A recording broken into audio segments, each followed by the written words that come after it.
Welcome to the Wharton Global High School Investment Competition Meet the Experts series. I'm Diana Drake, Managing Editor with the Wharton Global Youth Program at the Wharton School, University of Pennsylvania. The Wharton Global Youth Program uses the opportunities of the Wharton academic community to educate, inform, and inspire pre-college students to explore business and finance, become leaders who will transform the global economy. The investment competition is really only one of our many offerings, and we encourage everyone to check out our website for more opportunities and ways to explore business. Meet the Experts is a weekly live interview with industry professionals and Wharton faculty exploring different competition-related topics. We've had 6 other Meet the Experts so far, all great conversations about careers, investing, and finance. You can check out those recordings on our Wharton Global High School Investment Competition website. Please note that our next Meet the Experts session will be on Friday, November 13th at 4 p.m. Eastern, when we talk with Wharton's Burjo Esmer about alternative investments and global asset allocation. We've decided in today's session to take a break from the financial industry and talk instead about another significant business topic, entrepreneurship. I think back to 2014 or so when a team of high school students from California traveled to Philadelphia's Wharton campus to present during our investment competition global finale. They came out dressed in matching suits and yellow ties, and they dazzled us with truly entrepreneurial touches to their presentation and their strategy. Ever since, we have celebrated entrepreneurial thinking as an important skill in this competition, not just in the end game, but throughout. Our guest today has lots of experience with this theme. I'd like to welcome Tyler Rye, Associate Professor of Management at the Wharton School. Professor Rye studies hybrid ventures, which are organizations that combine related but potentially contradictory aims at their core. Professor Rye's research focuses on how hybrids emerge, attract resources, and positively affect society. His work has appeared in outlets such as the Academy of Management Journal, the Academy of Management Review, the Journal of Business Venturing, and Organization Science. He serves on the editorial boards of Administrative Science Quarterly, the Academy of Management Journal, Organizations and the Natural Environment, and Organization Science. Tyler, welcome to Meet the Experts. It's great to see you again. Anna, I'm delighted to be here. Thanks for having me. So we have lots of great questions for you today about entrepreneurship. I want to remind everyone first, however, to ask your questions for Professor Rye in the Q&A channel, and we'll answer them at the end. So whenever they occur to you, please just look to the side and you'll see Q&A, and that's where you can type in your questions, and we'll look forward to finding out more information for you toward the end of our interview. And so it's not every. Oh, I'm sorry. I was going to say, please ask questions. The more engagement we can have, the better. Let's make this session as valuable as we can for everyone who's here. Yeah, I believe that's very true because it's not every day that we get to chat with the Wharton professors. So I feel this is a really special opportunity. And I think that's also a great place to start. So can you help us understand the scope of your work? What does an Associate Professor of Management at the Wharton School do? Sure, it's a great question. And there's a variety of things that we do. So our responsibilities can be bucketed into teaching, research, and service. So right now I'm in the middle of a teaching semester. And so that means that on Tuesdays and Thursdays, I'm in class doing lectures with MBAs and undergrads, teaching the core class on the introduction to entrepreneurship. And so I really enjoy that. That's a lot of fun. The remainder of my Tuesdays and Thursdays is usually filled with student meetings. I'm always really interested to hear about the ventures and the ideas that students are working on. And then on Mondays, Wednesdays, and Fridays, I try and keep up on my research and support my doctoral students. So that could involve reading dissertation papers for the doctoral students, or doing research design. Right now, we're just getting a study going that is. It's doing natural experiments in India, where we have a field force in conjunction with the Grameen Foundation, actually going out and gathering data from thousands of micro-entrepreneurs about how technology has impacted their experiences with the COVID lockdowns in India. And we're trying to understand how that makes them more resilient and innovative in response to these types of adversity. And then the third bucket is service. So I'm the PhD coordinator for the management department. As I was saying to Diana earlier, I'm now fielding a fairly steady stream of inquiries from potential students around the world who want to come and do a PhD in our department at Wharton. And so that's it's a lot of fun and something that's very rewarding. And I also am trying to figure out how we can best support and keep our current doctoral students engaged in this, this weird, funky, virtually mediated world that we're living in these days. So in a nutshell, that's what my life looks like. Very busy life. It sounds very interesting and never a dull moment. So in my intro, when I introduced you, I talked about this concept of hybrid ventures. And I've heard you use nanotechnology startups as an example of a hybrid venture. So I was hoping maybe you could give us a little bit more insight into exactly what those are, since that is a focus of your research. I'd like to believe that all of our listeners today have actually visited our Knowledge at Wharton High School video glossary and seen you define nanotechnology in there, which you do. But just in case they haven't, maybe you could first define nanotech for us and then explain how that is a hybrid venture. Sure. So, at a very high level, nanotechnology just refers to a unit of scale. So it's any type of technology that's, teeny tiny, right? Nanoscale. And the reason why nanotechnology ventures are often categorized as hybrids is you'll have a venture where it's launched by a scientific founder to try and commercialize some sort of innovation they've generated in the lab. And so the hybrid component comes in where you have the scientists who are doing the academic research, as well as the company trying to commercialize their findings in the broader market. And so these twin aims can often create pulls that direct attention in different ways for the venture and for the founders. So doing research, it's a different set of processes, a different reward system entirely than trying to commercialize that same research. And so this actually gets called the valley of death. So you have these startups that are doing the research as well as the technology commercialization. And trying to jump over this gulf is something that's a big challenge. And it also sends interesting signals into the marketplace that investors react to in different ways. So even though some of the most promising nanotechnology startups have traditionally been really research-driven in the area of materials, the ones that tend to get more highly valued have a more precise commercialization focus, doing things like, let's say, e-reader displays or that would be the big one, but there's all sorts. But something where, investors can actually look at an industry vertical, size the market and position the venture in its broader context. Interesting. So let's get a little bit to the heart of the matter today, which is entrepreneurship. The Wharton Global Youth Program has worked with you many times on the topic of entrepreneurship and thinking entrepreneurially.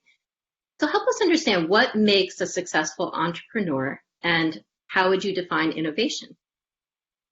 Yeah, these are great questions. So a successful entrepreneur, if we're going to look at just outcomes, it's probably someone who's built a successful business from the ground up. That said, the process in terms of how you get to the success, I think is where the really interesting action is. And I think it's also where innovation comes in.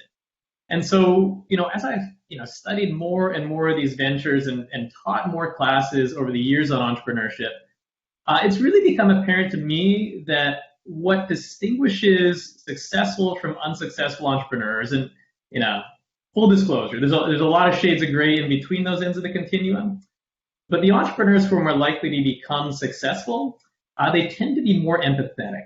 And by that I mean that they're attuned to pain points that exist in the world. And they really want to understand the nature of the problems that they're trying to solve. And so by taking this empathetic approach, really trying to understand problems, understand the people they're trying to create value for, and develop solutions that actually make a difference, this pushes them to be more innovative because they don't just go with the first solution they come up with. They work on it and they refine it and they pivot and they adapt until they get something that's going to fit in the market. And they're also more likely to persist until they get something that's going to form the backbone of a viable venture, because typically, if you're empathetic, it's a problem you care about solving. And so you're not just motivated by the financial rewards. Financially motivated entrepreneurs tend to not do well because it's a tough path if all you want is money. If you want money, go into investment banking, right? Like, don't go into entrepreneurship. But if you're empathetic, you want to solve problems, and you're persistent and innovative, you tend to see entrepreneurs have a higher success rate than not. Okay, so you mentioned the ventures that you've worked with through the years. Can you give us an example of a successful entrepreneur whom you've worked with? Yeah. So how much can I share? Do we have any permissions issues with with mentioning people's? In general, you don't need to say specific names if you want to, but maybe like a product that was launched or something that was pretty inspiring. Okay, so a couple jump to mind. And I think they're good examples because one is a venture that is in market, has attracted financing, revenue positive, really growing nicely. And the other is one that's just coming up. And so the first one is a company called Helix Sleep. And the founders of Helix took my class, Management 806, in I think 2015. It was a bunch of years ago anyway. And what Helix does, it's a company sort of like Casper would be, the big player in that category, where it's, mattresses that you purchase online and they show up at your house, vacuum packed, rolled up in this box that, you can carry up your stairs and put on the back of a bike courier. And so what I think really differentiated Helix and the founders of Helix was they wanted to build a product that really addressed the different ways that people sleep and the different sorts of factors that make a mattress comfortable for different people.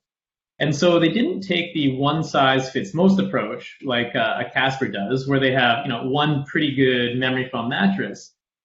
Helix actually, because they were motivated by this this empathetic desire to create a product that really, really worked for people, they put the time into innovating in ways that allowed them to come up with a formula where they could put together 7 different material layers in the mattresses, and based on that, customize for individual needs. And so when someone comes to the Helix website, they fill out a sleep quiz, and they had like an actual sleep scientist put the quiz together, which I thought was so smart. And based on the answers to this quiz, they will design the perfect mattress for you. And then they just do mass customization, and they ship this thing out to you in about a month. And they've been rated as the best mattress by all sorts of different different raters, and technical raters, right? Right. So I mean that's one company. The other one where I've been absolutely blown away by the entrepreneur is called Seago, and Seago is founded by a Latin guy named Nestor. And Nestor really became passionate about solving this problem in the Latinx community, which is it's very hard for a lot of people in these communities to actually get insurance, even just like basic insurance coverage. So they typically aren't looking for, like the mainstream products like a Progressive or another big provider would offer. And all of the providers that they have access to for the, lower end basic products were absolutely gouging people in this market. And so what Nestor wanted to do was design a solution where the barriers to actually getting this product to these people were lower, and they could engage in their own language and also not be gouged, be charged a fair price for this product. And so he thought he was pretty close to having this figured out in about 2017 when I met him for the first time. But he's been working on it nonstop since then to try and get it to a place where it actually does what he wants to do, not only to attract capital to grow the business, but also to solve the problem for the people that he cares about. And so it's been, really tough, thankless path that he's been on, but he's persisted, he's adapted, he's come up with a really, really innovative model, both on the technological side as well as the actual product offering side.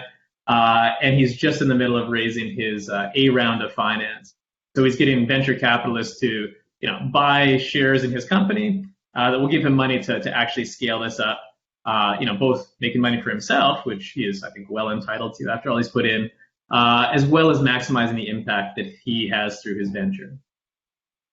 Very cool. So, well, in a minute, we'll get to this idea of kind of having these entrepreneurial skills within a competition setting. But all these great examples that you've been talking about, leads me to ask the question, really, what is the entrepreneurial mindset? And how would you describe that way of thinking? Because I think, it's being an entrepreneur is one thing, but actually having this entrepreneurial mindset is another. Yeah, so I think at base, entrepreneurs gather data to solve problems. And so you can have an entrepreneurial mindset in almost any kind of context.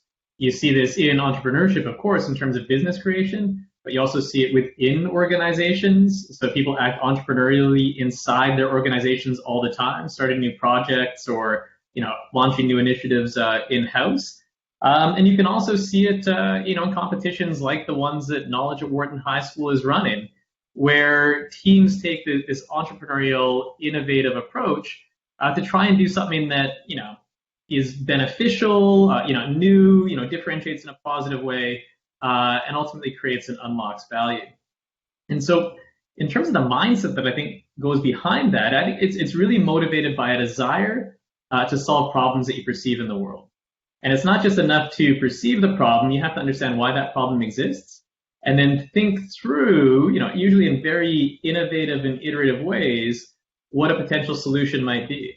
And this involves, gathering information, usually becoming an expert in the area where you want to be an entrepreneur or you want to innovate, and then working just really, really hard to figure out what it is that you're going to do differently that's going to create value that other people have missed. And I think that's what gets overlooked a lot of the time by people who want to be innovators or want to be entrepreneurs, which is, if it was easy, someone would have done it already, right? So understanding that there's a problem, this is step one, but then coming up with that innovative, valuable solution, it really becomes almost a 10,000 hours problem, right? Where unless you really, really understand in a detailed and nuanced way, not only what the problem is, but why it exists and how the solution that you're thinking about can solve the problem in ways that are different, you're probably not going to have much luck in terms of succeeding with that innovation or the entrepreneurial approach. And it actually gets back to something. It's a concept in psychology that I just love, and it's called the Dunning-Kruger effect. And so the Dunning-Kruger effect, it's a product of research done by two psychologists, Dunning and Kruger, published in 1999. And what they were looking at was the relationship between expertise and confidence in action, or ability to innovate successfully. And their hypothesis when they started to do the research was that if you had more knowledge, you'd feel more confident in your action. What they actually found was the relationship is shaped like a bathtub. And so people have the most confidence in their ability to innovate, the most confidence in their level of expertise when their knowledge is the lowest, when they just start to get into an area, because they just don't know enough to know what they don't know. And so the researchers actually call this point Mount Stupid, right? Because it's this peak where hubris and ignorance collide. And if you try and innovate from the top of Mount Stupid, you're going to come up with basic, trivial sorts of innovations that aren't going to actually create the value that you want. And so what the learning is from the research is that if you want to be a successful innovator, if you want to be a successful entrepreneur, if you want to take an entrepreneurial mindset and implement it in a productive way, you have to put the time in to actually develop meaningful understanding and expertise. And as you do that, your confidence is going to crater because you realize just how hard it is. But then when you actually start to become an expert, things pop into focus that you wouldn't have seen before. And you come up to this point where it's like, okay, I understand what I need to do now, but trust me, it's complicated, it's tough, right? And when you're there, then you're in a position to innovate intelligently. So I want to take everything that you've been talking about and zoom in on our Wharton Global High School Investment Competition for a minute. So this is often a sticking point for the students in the competition because they're thinking about being analytical, of course, and they're thinking about trading stocks and selecting equities for their portfolio and all of those things. But when it comes to kind of this innovation piece, which sets them apart from other teams and truly makes their investment strategies unique, makes their approach unique and stand out for the judges, sometimes they're really struggling with how to do that, right? And so I want to kind of connect these two worlds of that analytical approach, but then also the innovation approach within the context of our competition, and ask you, do you have best advice about applying the entrepreneurial mindset and experimentation to the problem solving that they're doing here, to help them set themselves apart. I mean, it's easier to do in the end game when you've got kids that are going to the judges and up in front of the judges and being entrepreneurial. But how can they kind of do that every step of the way so that their strategies are truly standing out and their team is truly innovative? Yeah, it's a great question. And so I think the first thing in terms of pragmatic advice that I give to the teams is be intentional about your desire to be innovative. So don't just assume that it's going to come out of the process, because it may or it may not, but put some time aside to actually think about what innovative solutions might look like.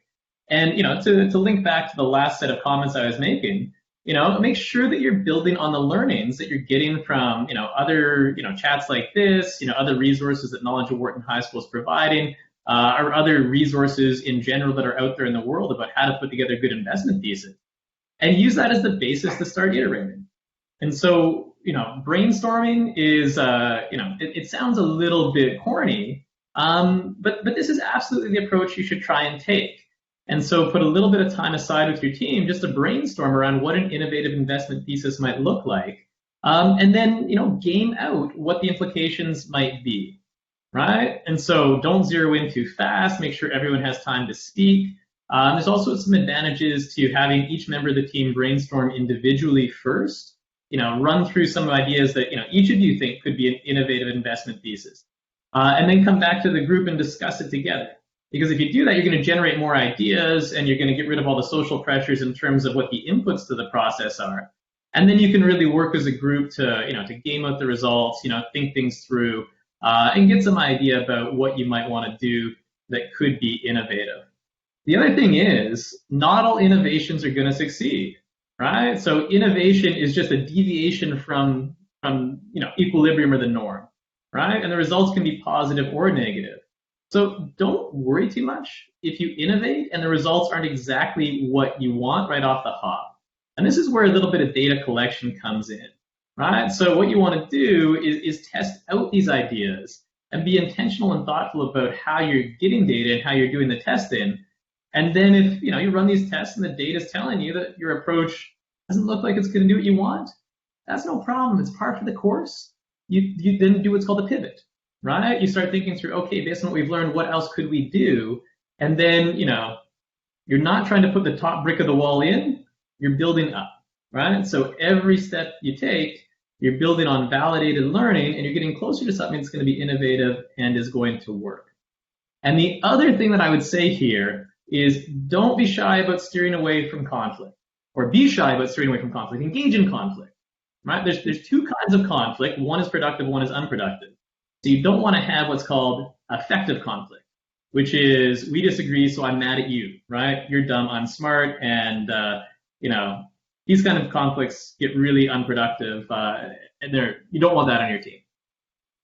Cognitive conflict, so cognitive head stuff, that's good. If there's cognitive conflict, this is a great input for innovation because it forces you to iterate and look for common ground. So don't be shy about disagreements. Engage in these things. If you have perfect consensus right off the hop, that's probably a bad thing, right? Like you want to engage in some tensions. You want to take advantage of this because, as far as innovative processes go, a little bit of conflict, a little bit of tension is a good thing, right? It's grist for the mill and it's going to force you to get through the process and get to a solution that puts the two or three things together that you've been debating over, and in the process of doing that, you're going to come up with something that's new and innovative. And you basically just answered my next question, which is really that. That's great. That innovation is really more successful often in teams than it is individually. Correct? I mean, we a lot of times think of this entrepreneur as having the light bulb moment or the eureka moment. And you did say that there is some independent thinking that goes into it, but really, as a team, you can arrive at a much more innovative place. Yeah, 100%. I mean, there's lots of research that backs that up. And it also speaks to, or, calls into question the whole hero mythology of entrepreneurs and entrepreneurship. We've all heard the stories about, successful individual entrepreneurs. And there's a tendency for us to equate, the organizations that they developed or the innovations that they produced with them as individuals, right? So Elon Musk, so innovative. Jack Dorsey, so innovative. Mark Zuckerberg, so innovative. Although, I mean, Zuckerberg's a special case we can get into some other time. Jobs, while he was alive, certainly so innovative, right? I mean, he could spin whole reality distortion fields around, the innovations that he was coming up with at Apple. Truth is, though, that that is the output to a process that involves a lot of people. And so when you see these big innovations, it's not just the work of one visionary genius who's willed something brand new into existence through the sheer power of their intellect and will.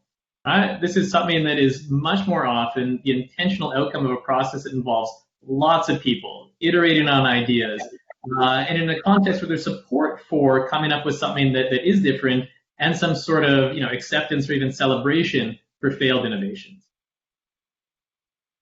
Okay, I have a couple more questions to ask you. I want to remind those who are listening and watching to please ask your questions in the Q&A channel. Anything you'd like to ask Professor Rai about his work, about entrepreneurship, about your team's collaborative efforts, we'd love to hear from you. So we talked about entrepreneurial thinking and innovation throughout the process of the competition, which actually lasts 12 weeks, and students are meeting in teams and analyzing and doing all of that together. But there's also this end game, which several teams will be fortunate enough to make it to the finals, right, and the semifinals. So I'm curious about innovation at that stage. We talk about, I told the story of the team that came from California to Wharton and, had their flashy yellow ties and, really had some great entrepreneurial touches in their presentation. Can you talk a little bit about that moment of presentation? And of course, we have had to pivot in the competition, and some of the presentations they're doing are actually entirely online. They're building them, for us first, and then we're reviewing them. But then there's also the aspect of being in person down the road. So how would you speak to innovation at that point? Yeah, that's a great question. So, so much to talk about here. So I'm going to start with the foundational principle and then talk about the online pitches and then talk about in person. Does that sound okay? Yes. All right. So the base principle that I would advocate for in a context like a pitch competition where you're in the finals and then trying to stand out in ways that gets attention, but also to ultimately win the competition, it's a principle called optimal distinctiveness. And so you don't want to do something that's completely off the wall because people are going to have trouble understanding what that is and how that fits into. Sorry, I'm getting a call here. Just mute that. And how that fits into the context of a competition and how they should value that. And so you don't want to do something like, if you haven't seen yet how Steve Ballmer does a pitch, do yourself a favor after we wrap up here and just go to YouTube and look up, Steve Ballmer pitch, right? And so Steve Ballmer, CEO of Microsoft at the time, he would come on stage and he would jump up and down, scream like a maniac. It's really just kind of surreal, and he can get away with it because he's this super high status guy. But if your idea about innovation in the context of a pitch was to come in and jump around and yell and scream like Steve Ballmer or wear like clown hats or do something totally off the wall, this is probably going to be a net negative. So what you want to do is acknowledge sort of, the key marks that you want to hit for a presentation in a financial context. And then after that, think about how you want to innovate in ways that are going to get attention and help you to stand out.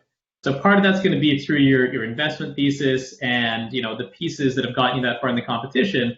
But other things like matching ties, how you deliver the content, all of these things you can be innovative in and stand out in positive ways. And so linking that to the virtual format. I'm actually of the mind that this gives you a ton of opportunities to be innovative in the way that you present and pitch. So it's different than doing an in-person pitch, but as long as you don't think of it as just a different version of a pitch in person, then I think it gives you license to really lean into what technology can do. And so you can be creative in terms of backgrounds, in terms of bringing in rich content into the slide decks you have. You can integrate polls. There's all sorts of things that this medium is particularly well suited to that can be really useful in terms of building engagement. So, lean into that stuff. Like I said, don't do anything off the wall, but think creatively about how you can, pull on some of these things that the digitally mediated format can give you. In terms of, how to stand out in an in-person pitch, I think there's probably fewer degrees of freedom, but there's still things you can do. So I remember there was a pitch in one of my classes, and this is going back to one of my first years teaching at Wharton, but it really, you can tell that it stood out because I'm still thinking about it now all these years later. And the venture was totally prosaic, right? They wanted to do a computer fixing service, right? So like nothing that would stand out normally. But what they did at the start of the pitch was they had two of the team members start to pitch. They gave like the executive summary of what the venture was. And then they had the screen go, fuzzy, loud static sound filled the room. Other team members, killed the lights. And so they're simulating like what happens when your computer, goes crazy. And then one of the team members stepped in, and walked through the steps of, how they fix it. And then they linked that to what they were doing with this venture in terms of, we solve problems like this for you, in the real world. And I thought it was totally effective, right? Like, the creative use of space, different team members, messaging, but it all linked in very neatly to the, the core value proposition of the business. And that was really what made it powerful. Yeah, so it's really, connecting the entrepreneurial ideas to your pitch and make sure that it's not too far afield, because that was one thing I wanted to talk to you a little bit about was, we're asking all these students to think about risk management with investing. But what about entrepreneurial risk and maybe taking too much of it in the competition? Is there ever any such of a thing as they could be too entrepreneurial? We've had some problems in the past where, we have specific rules for teams and we ask them, please don't do certain things. And they push and they push because they really want to be innovative and they want to stand out. So what would you say about balancing that risk entrepreneurially? Yeah, a couple things. I think, again, optimal distinctiveness, that's going to be the sweet spot for you. You don't want to do something that's off the wall. You want to be distinct, but in an optimal way that ties into what the rules and expectations are for the context. So, like you, Diana, in classes I've taught, I've had teams that do things that are totally off the wall that, actually break rules that I've laid out for different competitions or, how to pitch or whatever we're doing. And for some entrepreneurs, they seem to take this as a badge of honor. It's almost like, for any Star Trek fans, Captain Kirk and the Kobayashi Maru problem, right? Where he just, he disputes the underlying premise of the simulation in order to win, right? Which is awesome when it's Star Trek, but let's keep in mind, this is science fiction, right? Like this is not something that typically works well in the real world.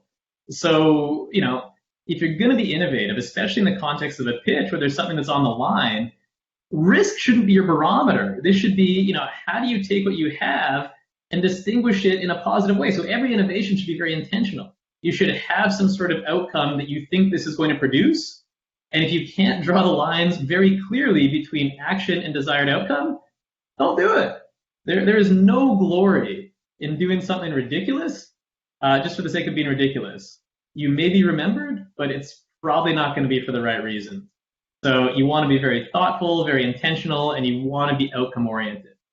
Backing up to more foundational principle, this idea that somehow entrepreneurship is about risk is patently false. This is a myth that's out there, but it's not at all how at least good entrepreneurs pursue opportunities.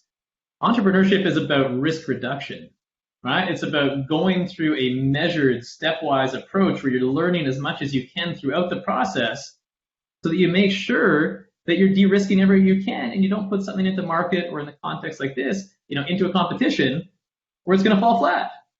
So,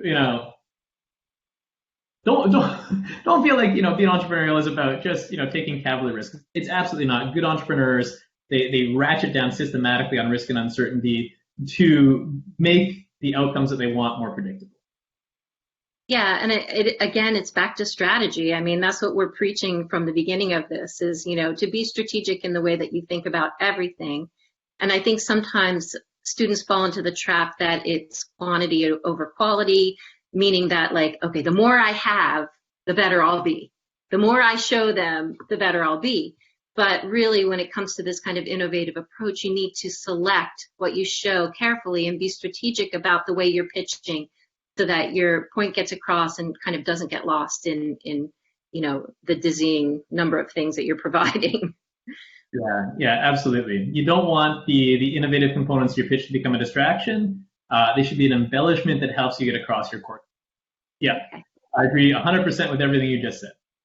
Great. All right, so I want to turn for a moment to a few questions from students. First from Samarth.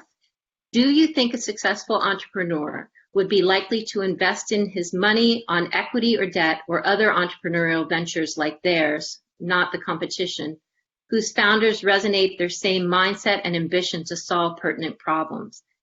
So you think a successful entrepreneur would be likely to invest his money on equity or other, okay. So he's actually talking about a successful entrepreneur, which is really great, Samartha. I like the way you're thinking, because the way that we build our competition is that we provide a case study for the students' teams, and they have to read about an entrepreneur, a Wharton graduate, who's an actual person, and they have to read aspects of his or her life and try to, draw conclusions and make assumptions about how this person might like to invest their money.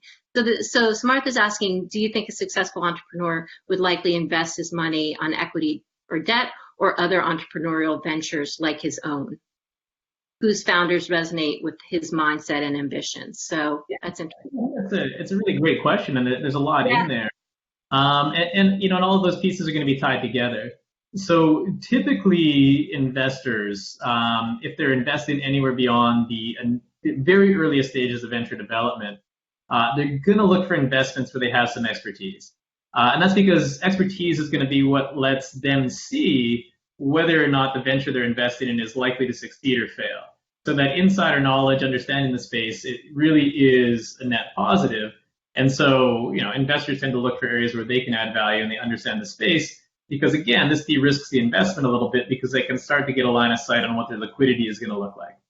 In terms of the investment instrument, this depends, right? There's lots of different types of instruments. Some of them depend on the scale or the stage of investment. And other things depend on, the type of, venture investment you're making and what the ambition is for the return profile. So, there's debt investments, which is, you invest debt in a company and then they will repay your debt with interest. This tends to be a more reliable return, but a lower rate of return overall.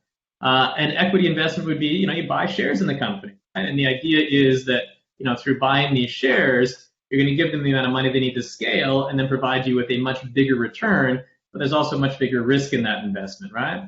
And so a typical venture capital fund, they're going to, spread out their bets across a number of different firms, take equity positions in all of them, with the idea that they all could become billion-dollar ventures. And they need one of these unicorns typically to make their fund make sense from a financial point of view.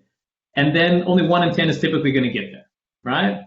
So, you're swinging for the fences, big risk and big return if you can get it right.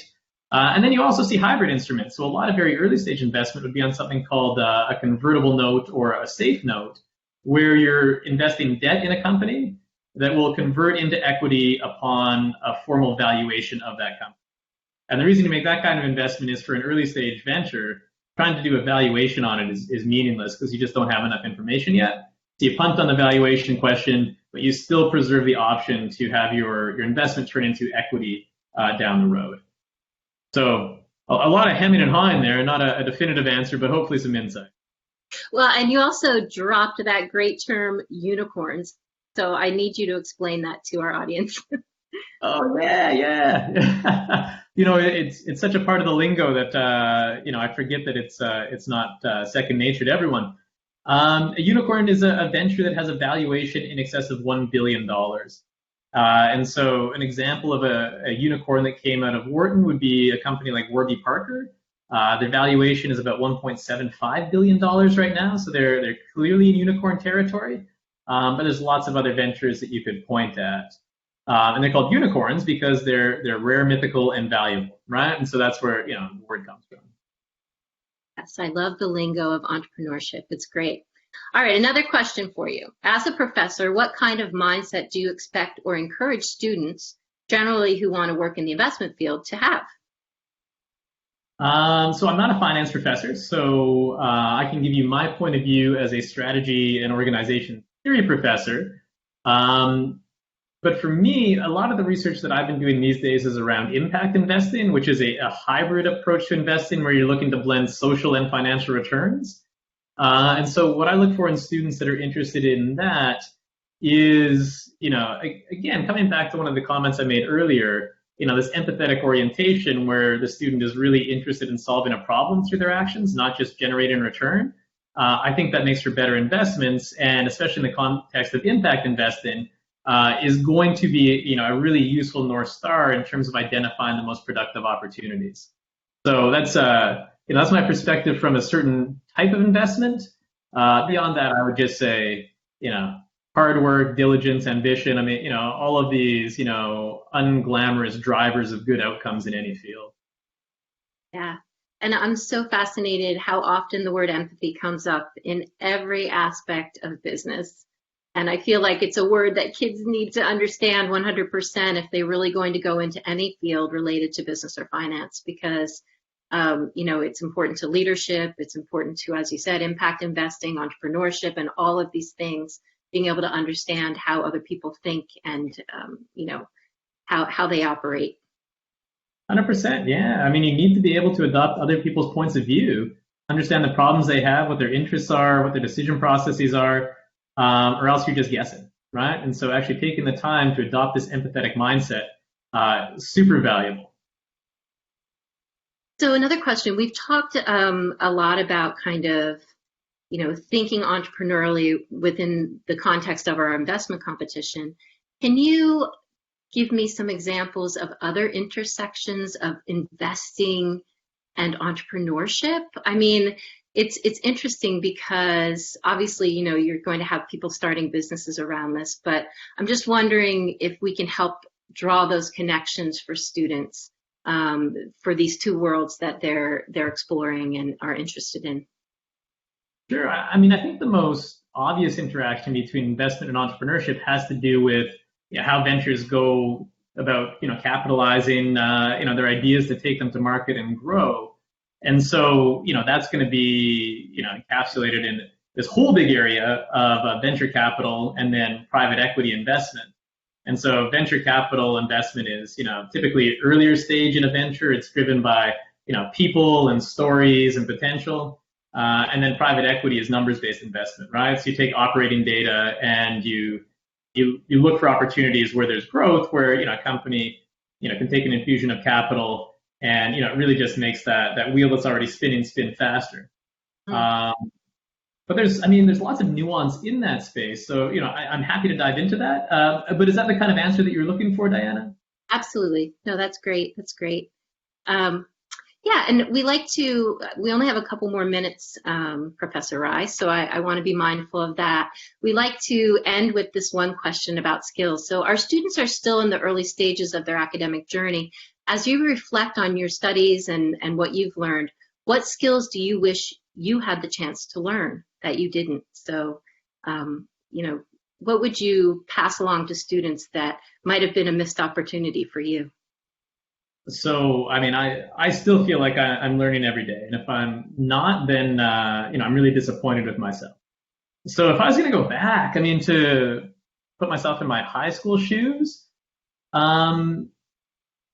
I'm going to answer this in a little bit of a different way. And if you want to push me for an answer that's closer to what you're looking for, just go ahead and do that. I wish I would have embraced my ignorance more, and recognized my hubris. Because I think that, especially when you're just starting out on a journey of learning about anything, recognizing the limits of what you know and don't know, that's going to give you what the horizon is, right? And, as long as you understand that there's more, then I think it naturally lends itself to an orientation towards learning where you're looking to push that horizon of ignorance back, and understand more about the things that you're passionate about. So when I was in high school, I really thought that I had it all figured out. I was launching ventures. They were all terrible. None of them succeeded. I thought it was really easy to innovate. I thought I'd be a millionaire by the time I was 18. I remember having arguments with my friends about this where I was absolutely 100% sure it would happen. And of course it didn't, right? Like I didn't know anything, right? So I think embracing that early on and not viewing it as a weakness, but really a strength is something that, I wish I would have done earlier in life.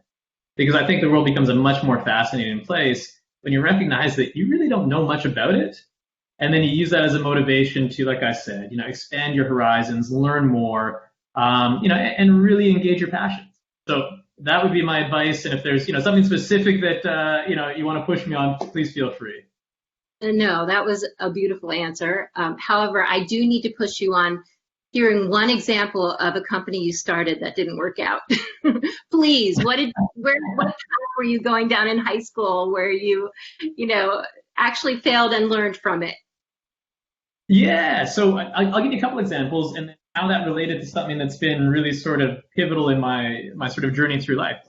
I started a company called slickfrog.com, which, I definitely didn't know anything about branding back then. So, why I thought Slickfrog would be a good name for a company, I don't know. Other than it was just sort of like out there. An example of innovation not tied to any sort of, material feature of a venture and just being a distraction. And the idea was that we were going to create a student web portal. And I thought, as long as we could build up an audience that was big enough, we could play this for a flip and I could, get rich pretty quick, which was for a long time was my goal, right? Which is a totally vacuous pursuit. Just trying to get rich for the sake of accumulated money is the biggest waste of time. But that's another conversation entirely. Anyway, so we pumped a ton of money into just building up, user engagement on this platform. We were active across, campuses in Western Canada, but I knew nothing about, how to actually monetize or how to actually capitalize the venture. And so we could never get a revenue stream going. So we had this incredibly high burn rate. For anyone who watches Parks and Rec, there's a great story arc where Tom Haverford and John Ralphio Saperstein start this company called E720, and they just, they burn through money, and it's this totally elaborate failure. That was me with my early ventures, right? Like, built up this huge edifice that went nowhere, and had no actual underlying metrics that would lead to any sort of a successful outcome in any world, right?